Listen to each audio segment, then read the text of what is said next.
Don't worry, I can handle this one. I had make a promise to you that we'll watch a fireworks display tonight, and I won't break that. Iyon ang sinabi niya sa akin nang makalabas siya sa van. Gusto ko pa sana siyang pigilan, pero hindi ko na nagawa nang siya na mismo ang nagsara ng pinto. Gaya ko nag-aalala at kinakabahan na rin ang mga kasama ko rito sa van. Hindi kami sigurado kung sino ba talagang humarang sa convoy namin at kung anong gusto nilang kunin sa amin. Ang sabi ni Attorney Lexus sa amin, matapos siyang tawagan ni Long ay maroon daw mga armadong lalaking naroon sa tapat ng unang van. Hindi na siya nagbigay pa ng iba pang detalye at inutos niya nga lang sa amin na kumalma lang at huwag magpanik. Hindi ko maintindihan ang kabang nararamdaman ko ngayon, kaya't napapadasal na lang talaga ako na sana ay walang mangyaring masama sa amin, lalong-lalo na kay Attorney Lexus. Maya-maya pa, tumunog ang cellphone namin at sabay-sabay nga naming tiningnan kung anong natanggap namin.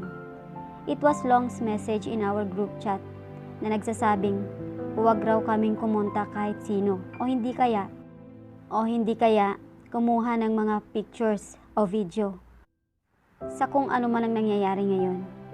Iyon daw ang naging utos ng leader ng mga rebelde kay Attorney Lexus na kung hindi raw namin susundin ay tiyak na mapapahamak kami.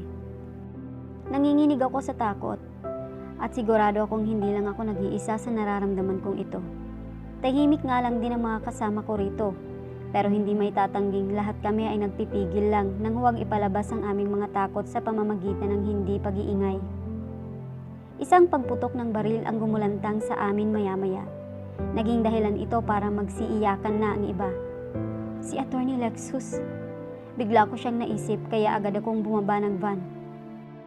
Deborah, saan ka pupunta? Huwag kang lumabas. May nagtangkang pumigil sa akin, pero hindi niya iyon nagawa nang sinara ko na ang pinto ng sasakyan. Nanginginig akong dumaan sa gilid at doon pa lang ay nakita ko ang iilan sa mga lalaking nakacamouflage na nakatuon ng mga mahahabang baril sa taong hindi ko pa nakikita.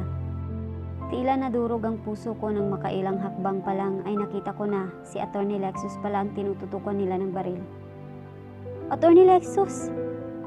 Hindi ko sadyang mapasigaw dahil sa aking labis na pagkagulat. Umalingaw-ngaw ang boses ko sa lugar na ito na kung saan ay puro niyog lang ang makikita. Nilingon niya ako at tila ba naging mabagal ang panahon nang inakmaan kong lumapit sa kanya. I can see on his eyes that he's stopping me, pero hindi ko iyon sinunod at talagang nilapitan ko na siya. Sunod na bumungad sa paningin ko ang mga lalaking nasa harapan.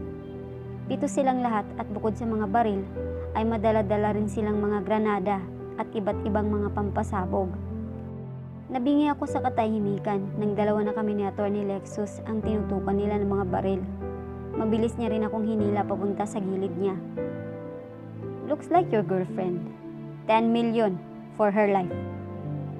Iyon ang sabi ng leader ng mga armadong lalaki. Noong una ay hindi ko pa naiintindihan ang sinabi nila. Pero nang pinulot ni Attorney Lexus ang isang papel at tinipa sa sariling cellphone ng mga numerong naroon para pasahan ang halagang hinihingi nila, ay doon ko na natantong kung ano ang nangyayari. The rebels are asking money from Attorney Lexus in exchange for my life. Kumirot ang puso ko nang hindi man lang siya nagdalawang isip na gawin ang sinabi nila. Boss, successfully transferred. 50 million na lahat ang na-transfer niya. Tura naman ang lalaking nasa likod ng leader. Now, nagsalita si Attorney Lexus. Let my people and this girl pass through. Madali kaming kausap. Naglakad sa gilid ang mga rebelding lalaki para bigyan ng daan ng 3 van na nasa gilid namin. Iyon nga lang, nakututok pa rin ang mga armas nila sa aming dalawa. Go back inside. Utos sa akin ni Attorney Lexus, walang ekspresyon ng mukha niya. Saglit akong naguluhiman. Paano ka? I've already told you, I can handle this, and that I won't break my promise. Just go back inside. Natanga ako sa sinabi niya. I said go back inside. Sigaw niya sa akin. Doon bumuhos ang luha ko nang hindi pa rin ako bumabalik. Tinawagan niya si Long at Kuya Short para kunin ako mula roon. Walang kasing tindi akong naghinagpis nang dumating silang dalawa at inilayo nila ako sa kanya. Nagsisimula pa lang kaming dalawa, pero bakit ganitong nangyayari? Hindi! Sigaw ko nang maipasok ako ni Long. at kuya short sa loob ng unang van. Nang unti-unti na itong tumakbo, naging mas matindi ang pag-iyak ko. Makailang beses kong tinanaw pabalik si Attorney Lexus at ang hulingang nakita ko ay ang biglang pagtadyak sa kanya ng mga rebelde mula sa kanyang likod. Nakita ko rin kung paano nila tinutukan ng baril ang sentido niya nang magpumiglas ito pagkatapos tangkaing talian ng lupid ang mga kamay niya. Panay ang paghangos ko nang makarating na kami sa airport. Nang hindi man lang namin nagawang i-report sa pulis ang nangyari, Long and Kuya Short instructed us to go back at sila na nga ang bahala kay Attorney Lexus. Deborah, tumahan ka na. Magiging maayos din si Attorney Lexus. Pagpapatahan sa akin nina Angelina, Joanne at Stephanie noong nakasakay na kami ng plane na hindi ko naman magawang sundin dahil hindi ko naman talaga kaya. This event is the kind of event in life that is just purely random. Pangyayaring hindi mo akalaing hindi magaganap. One time, you were just so happy you could die, but suddenly, that vibrant event was replaced by a chaotic one. Walang nagakaalang mangyayari sa amin ang bagay na ito dahil unang-una ay hindi namin ito plinano, hiningi o ginusto. At ang mahirap lang sa mga pangyayaring gaya nito ay wala kang mapagbubuntungan ng sama ng loob. It was not because of date, the time, or even the people involved. It was purely a circumstances. As if life had rolled the dice for us and unlucky, we got the lowest value, which is 1. Natutup ko ang bibig ko nang maglanding na sa wakas ang sinasakyan naming plane sa airport. We're already back. All of us are already back. Except for the one person, and that is Attorney Lexus Park. Para maibsan ang pangamba at galit na nararamdaman ko, mabilis kong sinisi ang sarili ko nang makauwi ako sa amin. Kung hindi lang sana ako nalasing noong gabi kung saan ko siya unang nahalikan bago pa man kami magkakilala. Kung hindi lang sana ako nag-apply bilang pretend girlfriend niya. Kung hindi lang sana ako sumama sa party na iyon at kung hindi na lang sana ako nag-confess sa kanya sa nararamdaman ko, ay marahil hindi nangyari ang lahat ng ito.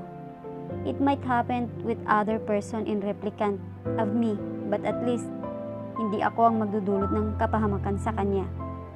I am a bad woman for Attorney Lexus. At napatunayan ko iyon nang makita kong muli ang kinatitirikan ng bahay namin, ang dump site.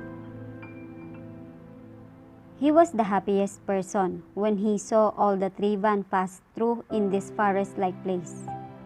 Una, dahil lulan niyon ang mga taong mahalaga sa kanya na kinokonsidera niya ng bagong pamilya.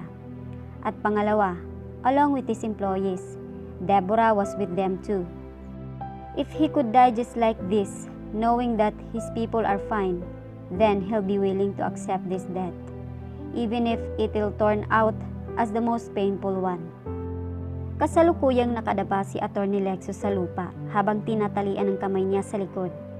There's a stain of blood on the side of his lips.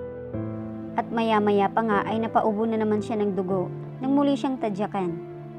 It was extremely painful, pero wala iyon sa sakit na mararamdaman niya kung sakaling mawawala man sa kanya ang mga taong mahalaga sa kanya, lalong-lalo na si Deborah. He's glad that he meets her before this happened. And he's extremely glad that she confessed on him before he was abducted by these bastards. At kahit pa nga magpaulit-ulit ng makailang beses ang pangyayaring ito, ay hinding-hindi niya babaguhin ang mga naging desisyon niya. He's glad that she kissed him when they were still strangers. He's glad that he hired her as his pretend girlfriend. And he's glad that she came with him in this place. All those events, ani Attorney Lexus sa kanyang isipan, had led me to meet her. He closes his eyes, and with that, I can say with an utmost prudence, he tried to smile despite of the pain, that I have no regrets experiencing all those fleeting moments with her. Ngingiti-ngiti mo. Tinadyakan na naman siya sa likod. Itayo niyo to at dalhin niyo na sa kampo. Yes, boss. What a brave girl. Komento ni Attorney Lexus sa kanyang isipan nang maalala niyang muli si Deborah sa kabila ng panghihila sa kanya ng mga rebelde. Bukod sa nagawa nitong mag-confess sa kanya, ay kamuntikan pa talaga itong magpaiwan kanina kasama siya. He chuckles habang may umaagos na luha sa kanyang mga mata. What a brave girl, he repeated again inside his mind. Unti-unti nga siyang dinala sa kampo ng mga ito, and when they were harassing him, he just recited his favorite Bible verse, which for him sounded like a precious poem. Ecclesiastes 3:1-8. To everything there's a season, and a time and a purpose under the heaven. Aniya sa kanyang isipan nang binuhusan siya ng malamig na tubig habang nakaupo sa isang upuang gawa sa kahoy at nakatali ang mga kamay sa likod. A time to be born, a time to die. He added nang makita niyang may bitbit na mga live wires ang rebelding na atasang magpahirap sa kanya. They're inside an abandoned warehouse. A time to plant and a time to pluck up that which is planted. He recited inside his mind. Pinagumpog ng rebelde ang dalawang live wires at nakita niya kung paano ito nagliwanag at nag-ingay ng walang kasing lakas. A time to kill and a time to heal. Unti-unting lumalapit sa kanya ang rebelde while the other rebels are just watching them on the side.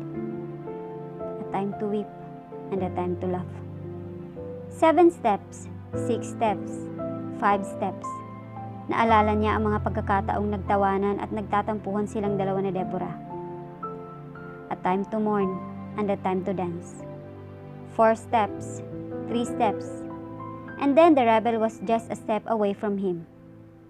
A time to cast away stones and a time to gather stones. Napasigaw si Atty. Lexus nang kuryentehin siya nito sa unang pagkakataon. Hindi laman ang naging masakit sa kanya, kundi ang mga buto niya kung saan dumaloy ang kuryente. That currently breaking his bone little by little. A time to embrace and a time to refrain from embracing. 20 million pesos para sa buhay mo, attorney. 20 million pesos at palalayain ka na namin. Tura ng leader ng mga ito, but he's refusing them.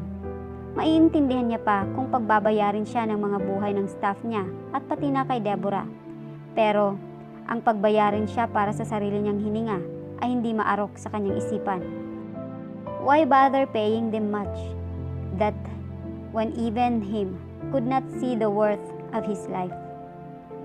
A time to get and a time to lose. Second shock, and this time mas matagal na malaging kuryente sa katawan niya. A time to rend and a time to sue. He remembers Deborah's pretty face and he can't help but smile. A time to keep silence and a time to speak. You must have forgotten that I am a lawyer, right? Tumawa siya as he spit some blood on the floor. Of all the people out there, lawyers are the ones you should never dare to mess with. You might be torturing me right now, but you don't have any idea how am I going to crush all of you. My revenge as a lawyer will be unmanageable, so make sure that you will never let me come out here alive. Your greatest mistake is doing this, not tormenting me or squeezing the money out of me, but persecuting me in front of the eyes of my people. If you're going to do a heinous crime, you must make sure that no one will see it, and no one will know. A rule you have just break. Tumahimik ka! Lumapit ang leader sa kanya at hinampas siya nito sa braso niya ng automatic rifle. A time to love and a time to hate. Tahimik siyang napaungol sa sobrang lakas ng paghampas nito sa kanya. He thinks of Deborah. He needs to stay alive. He needs to endure the pain. May pangako pa siya rito na sabay nilang sasalubungin ng Christmas Eve mamaya, and that they'll both watch the fireworks display he'd set up. Iyon lang ang tanging pinanghawakan ni Atty. Lexus. Ang pangako niya rito. He might not find the worth of his life, but he can't just break his promise to her. Hindi mo talaga ibibigay yung hinihingi namin? Ito, tanggapin mo tong gago ka. This time, sobrang lakas ng pagkakahampas sa kanya ng automatic rifle ay bumagsak na siya sa sahig. He can no longer feel the pain, but what strikes him right now is that he feels like he could no longer breathe no matter how hard he tries. Lawyer ka pala ah.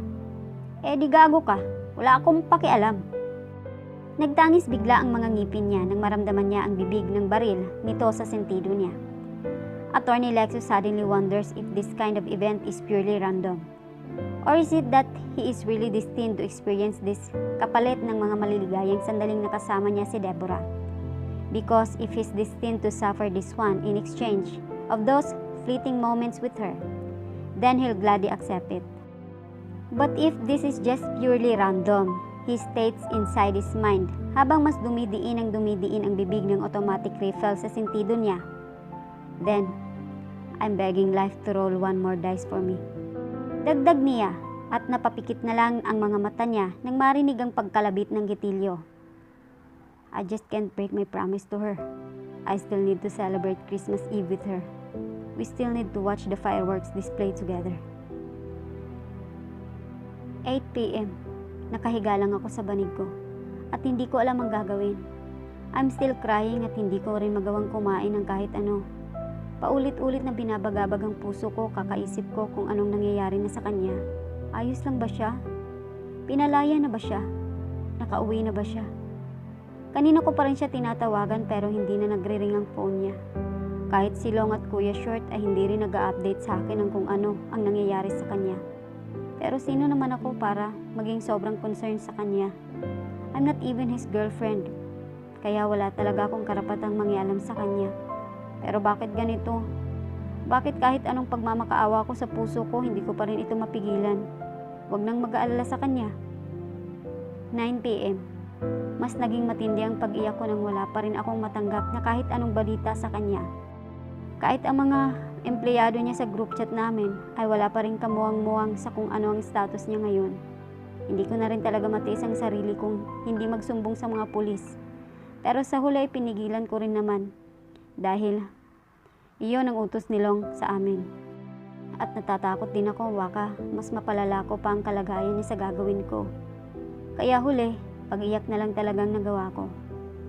10 p.m. Lumabas ako ng bahay at sinigaw na nga lang sa bundok ng basura ang lahat ng galit ko. Walang nakarinig sa akin na kahit sino, pero hindi ko maitatangging nakatulong iyon sa pag-aalala ko sa kanya. Iminura ko na ang lahat dahil sa sama ng loob. Ang hangin, ang araw, ang dagat, lahat-lahat, pati na ang mga rebelding dumakip sa kanya. Sana maputulan kayo lahat ng mga ari nyo. Inis na sigaw ko habang umiiyak. 11 p.m. Tinapangan ko ang sarili ko. Hindi ako dapat maging marupok. Alam kong wala akong mapapala kung maghihinagpis lang ako, kaya tinigilan ko ang pag-iiyak ko. Inayos ang sarili, nagbihis at lumabas ng bahay. Manonood kami ng fireworks display, iyon ang sabi niya, kaya alam kong tutuparin niya iyon. Utos ko sa sarili ko nang makarating na sa highway para maghintay na ng masasakyan. Iyon nga lang, naiyak ako ulit dahil habang naghihintay ako roon ay naaalala kong iyong kinatatayuan ko pala ay ang mismong spot kung saan niya pinark ang sasakyan niya buong gabi noong mismong araw bago kami nagpunta sa Boracay. Kahit tinanggi niyang hindi siya nanatiling magdamag sa tapat ng dump site, ayaw ko pa rin siyang paniwalaan. Sa ilang araw na nakasama ko siya, nakita kong palagi niyang tinatanggi ang mga magagandang bagay na ginawa niya. Mapagaan lang ang loob ng kausap.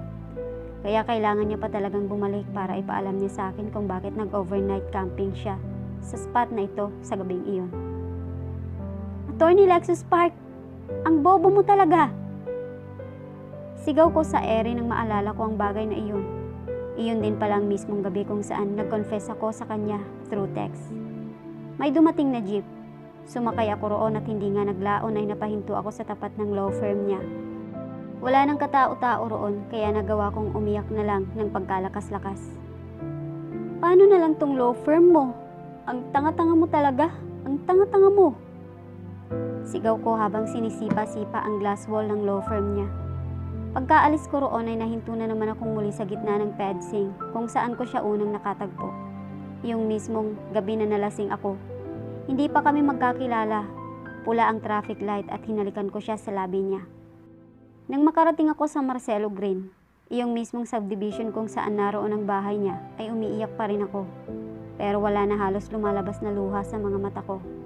Paus na rin ako at halos wala na akong lakas. Himala na nga rin lang nang makarating pa ako sa tapat ng bahay niya. Hindi na rin ako talaga nakakausap ng maayos ng driver na naghatid sa akin rito. Naghintay ako roon ng mahigit kalahating oras at halos mawalan na nga ako ng pag-asa ng 10 minuto na lang ay magpapasko na. 11:52 p.m. Nakatingin ako sa cellphone ko at ganoon pa rin. Wala pa rin nagbabalita kung ano nang nangyayari sa kanya. 11:54 p.m. Paikot-ikot akong naglakad ng bahay niya. Hindi ko alam kung makailang beses ko na iyong naikot. Pero ang alam ko, naiyak akong muli nang dumating ang 11:56 p.m. 4 minutes. Ayaw ko mang mag-isip ng masama, pero siguradong kapag hindi pa siya dumating sa loob ng panahong iyon, ay isa lang ang ibig sabihin. May nangyaring masama sa kanya. 11:57 p.m. Tumayo ako sa tapat ng gate niya. Hinipan ko ang mga kamay ko, dala ng panlalamig. 11:58 p.m. May lumapit sa aking lola na kapitbahay yata ni Atty. Lexus na nagbigay sa akin ng lata ng Bonakid na may lamang oranges. Tinanong niya sa akin kung nasaan na raw ba si Atty. Lexus. Ay imbis na makasagot ay naiyak lang ako. Umalis naman siya agad matapos subukang pagaanin ng loob ko. 11:59 p.m. May silhoti sa lalaki na palapit sa direksyon ko at panigurado akong guard iyon ng subdivision na sisitahin na ako kung ano ang ginagawa ko rito. 30 seconds. Wala na. Pinanghinaan na ako ng loob. 20 seconds. Pero gusto ko pa rin magbaka sakali. 10 seconds. May mga advance nang naghihiyawin sa mga bahay-bahay. Mas lalo akong nalugmok. Panay na rin ang pagpiyok ko habang umiiyak. 5 seconds. May narinig akong footsteps na naglalakad patungo sa akin. 3 seconds. May huminto sa harap ko. 2 seconds. Tiningnan ko kung sino. Merry Christmas. Anin ang taong nasa harap ko. Maraming pasas sa mukha niya at naka-triangular bandage ang kanang braso niya. Madungis ang katawan niya pero alam kong siya iyon. Kasabay ng pagbati niya sa akin ay sumabog ang napakarami at makukulay na fireworks sa likod niya. At imbis na yakapin ko siya, ay ngumawa lang ako sa harap niya. At yun nga lang din ang ginawa ko sa buong pagkakataong sumasabog ang napakagandang mga fireworks sa paligid namin. At yun din ang ginawa niya sa buong pagkakataong nangyari iyon. Ang titigan ako, imbis na pagmasdan ang magagandang fireworks sa paligid. You can't kill me, right? Natatawang tanong ni Atty. Lexus sa leader nang matapos ang ilang sandaling pagdidiin ng automatic rifle nito sa gilid ng sintido niya at hindi pa rin ito tinutuloy ang balak na patayin siya. At paano mo nasasabing hindi ko kaya? Attorney ka lang! Tinadyakan siya nito sa tiyan niya. Napaubo siya ng dugo at natawa. Rebels like you can kill highly classified people like me. You're only brave at people who can protect their lives from you. Tumahimik ka, sabi! Akmang babarilin siya ng leader nang magbukas biglang pinto ng warehouse sa harapan. Iniluwa nito ang sandamakmak na pulis at sundalo. There's also an armored tank tailing behind them. Mabilis na padapa ang mga rebelde. Napahinga ng walang kasing lalim si Atty. Lexus. Maya-maya pa, dumating sina Short at Long at kinalasan na nga siya ng tali sa likod. Kayo na lang ang mga bahala sa mga bastardong yan. And help the police and the soldiers with my statement. I need to meet Deborah this evening.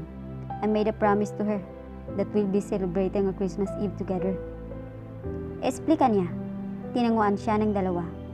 Paglabas niya sa abandonadong warehouse, he looked up in the sky where sun rays are breaking through the clouds as he recited the last phrase of the verse he was reciting earlier.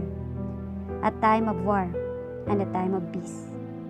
He thought he'll be breaking his promise with Deborah, and he's really glad that he won't.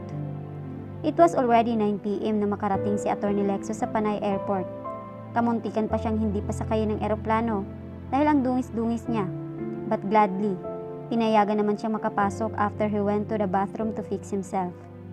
Nagbihis siya ng bagong damit pangitaas at pinatungan ng brown leather coat.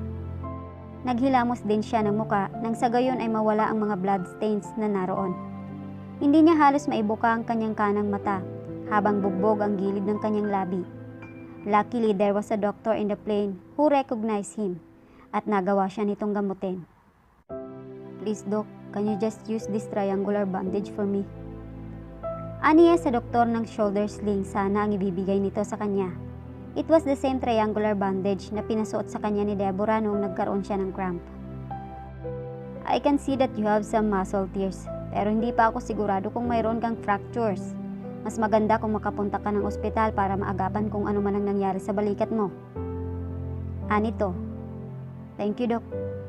Pagpapasalamat niya sa doktor na kalaunan ay natanto niyang previous client niya pala. Isa pang ikinaproblema ni Attorney Lexus ay nang makilala rin siya ng ibang passenger sa plane. Hindi siya inabala ng mga ito pero panay ang kuha sa kanya ng mga larawan at video. Kaya't hindi na lang siya nagtaka nang paglanding ng plane sa airport by 10:35 PM ay sinalubong siya agad ng sandamukal na mga reporters. I will be giving my official statement soon, but right now, I have some urgent matters to attend. I'm sorry. Iyon lang ang sinabi niya sa mga reporters. Agad siyang nagpunta sa parking lot ng airport kung saan nakapark ang dark blue Corvette Stingray niya. Una siyang nagpunta sa dump site kung saan nakatira si Deborah, ngunit wala na ito roon. Hinagilap niya ang bulsa niya at napasuntok na lang sa steering wheel nang matantong wala na pala roon ang phone niya. He's clueless on how he could contact her, pero sigurado siyang nakabalik na ito rito. Binili niya kay Short at Long na huwag hayaang magpaiwan si Deborah sa panay kanina, kaya kampante siyang narito na ito. But his problem right now is that where the heck should he start finding her kung gayong sobrang lawak ng syudad na ito? His law firm. Iyon agad ang unang pumasok sa isipan niya at agad nga siyang nagpunta roon. And to his dismay, he didn't found Deborah there. Habang nakapark sa tapat ng kanyang law firm, napatingin si Attorney Lexus sa gawi kung saan naroon ang pedestrian crossing. Specifically, the spot in the middle of the lane where they first shared their kiss as strangers. Pero iyon nga lang, wala pa rin ito roon. Huli na nang maisipan niya ang bahay niya. That's right, he made a promise to Deborah that they'll be celebrating Christmas Eve in his place as they would watch fireworks together. Nagdurugo ang balikat ni Attorney Lexus habang minamaniobra niya ang steering wheel. Pero hindi siya nagpatinag sa nararamdamang sakit. He'd gone this far, and he will make sure that his effort won't be wasted. Pinaharurot niya ang kanyang sasakyan at halos lumipad nga ito sa sobrang bilis. Iyon nga lang naging labis naman ang kanyang galit nang madatnan siya ng traffic sa gitna ng daan. Fine, it's just 11:30. He still have time. He's just 7 kilometers away from his house. At kung sakaling naroon man si Deborah sa tapat ng kanyang bahay, ay malaki pa ang kanyang pag-asang maaabutan niya ito sa oras na pinangako niya rito. Unti-unti nga lang naubos ang pasensya niya nang lumipas ang 10 minuto ay naging ganoon pa rin ang siste. Umusad lang ng kaunti ang traffic pero hanggang doon lang. And when the digital clock of his dark blue Corvette Stingray strikes 11:45, ay napagdesisyonan niya ng iwanan ang sasakyan niya at takbuhin na lang ang natitirang distansya patungo sa bahay niya. Noong unay nakayanan pa niyang bilisan ang kanyang pagtakbo. Pero hindi naglaon ay nanamlay din naman siya sa pinaghalong hilo at pagod. His arms still bleeding at sigurado siyang iyon ang dahilan ng kanyang pagkahilo. Even the bruise on the right side of his head is starting to bleed too. Pero hindi alintana ni Attorney Lexus ang lahat ng bagay na iyon at tumakbo pa rin siya ng walang tigil.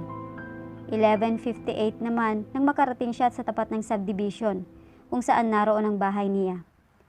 He was already trembling when he reaches there.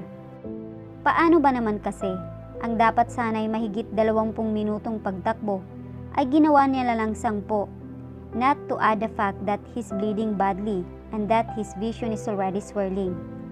Gulat na gulat ang guard nang makita siya.